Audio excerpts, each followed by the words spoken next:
All right, let's shift our focus to what's happening in the national capital because the AQI in the national capital continues to be in the poor category at 322 today and is only likely to worsen around Diwali. Now, amid the ongoing blame game between the AAP and the BJP over Delhi's pollution crisis, Lieutenant Governor V.K. Saxena wrote to Chief Minister Atishi criticizing her for offering no solutions to the pollution problem. Hitting back at the Lieutenant Governor, the AAP said that Delhi is the only state where a summer and winter action plan and targeted efforts against pollution are implemented. Now, the party claimed as a result, pollution in Delhi has dropped by over 31%, and this year, Delhi is breathing its cleanest air in the last decade. A thick layer of froth continues to cover the Yamuna River in Delhi. In fact, Chief Minister Atishi alleged that the polluted foam in the Yamuna River originates from untreated industrial wastewater released by Haryana and UP governments. After challenging Kejriwal and Atishi to take a dip in Yamuna, Delhi BJP chief Vijendra Sachdeva takes himself, in fact, he himself has taken a dip in Yamuna. Take a look. ये हर साल इसलिए लौट के आता है कि ये हमारी गवर्नमेंट की नाकामी है। ये गवर्नमेंट की नाकामी है, अगर गवर्नमेंट चाहे तो ये बिल्कुल नहीं होगा। सबसे ज़्यादा प्रॉब्लम आ रही है ब्रीदिंग की, और जो छोटे बच्चे हैं उनके लिए तो ये बहुत ही गंदी सिचुएशन है।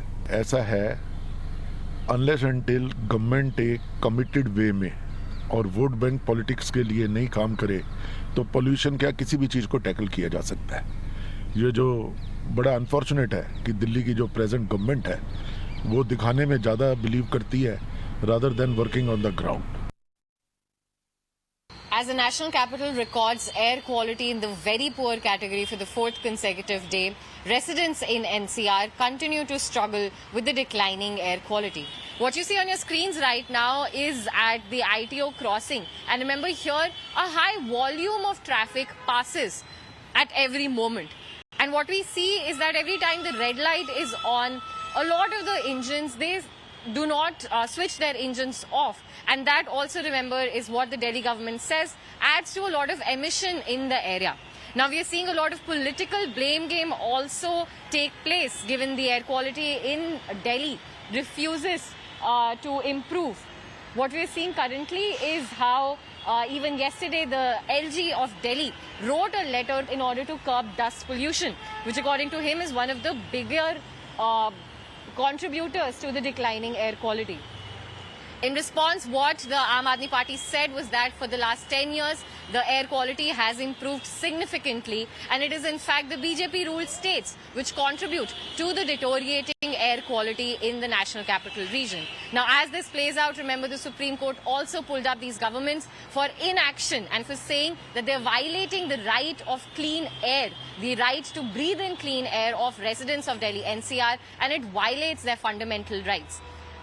The Delhi High Court today is also likely to hear a matter on the increasing air pollution in the capital. All right, as far as this is concerned, my colleague Sneha spoke with Medanta's doctor, Naresh Tehran, on speaking pollution and its scathing impact. Let's listen in. 33,000 deaths due to pollution, of which at least 12,000 are in Delhi alone, Dr. Naresh Trehan. What do you make out of this?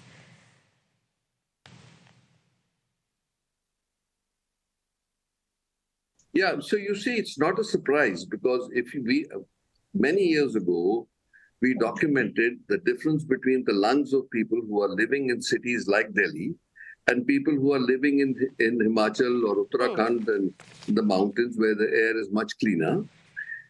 I see them every day in the operating room.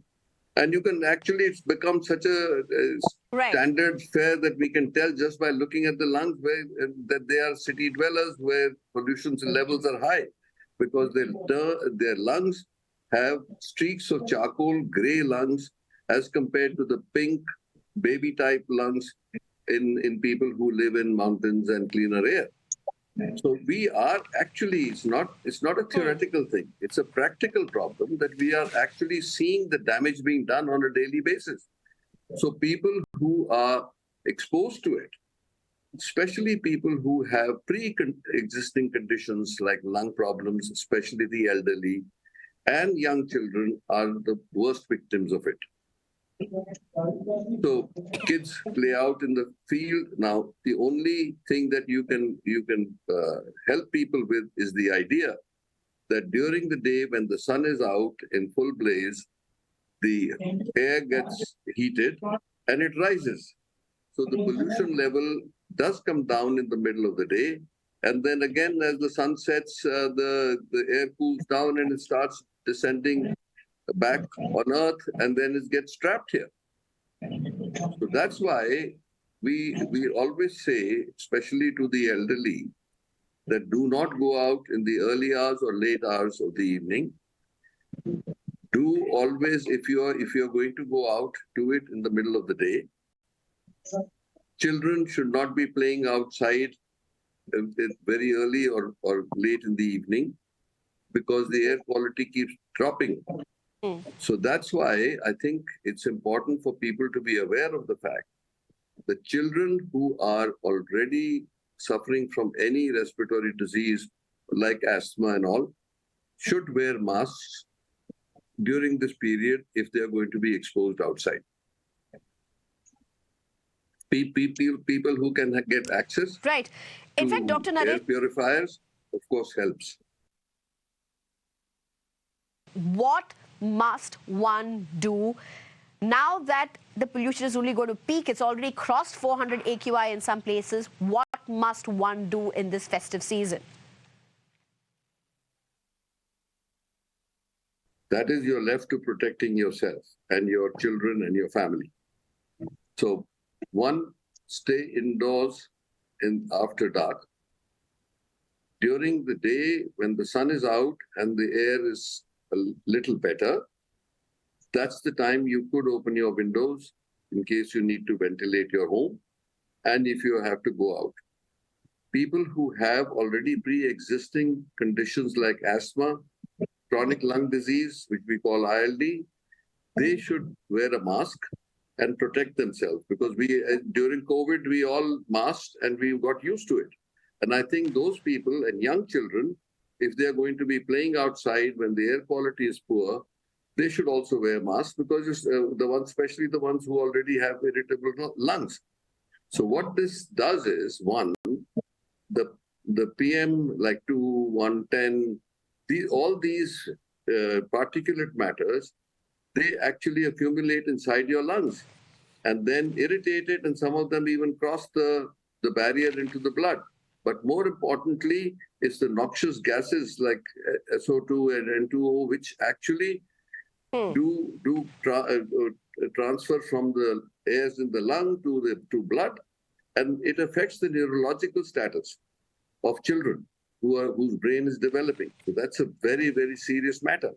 The other thing is that people who are prone to high blood pressure, they start getting the exacerbation of their blood pressure.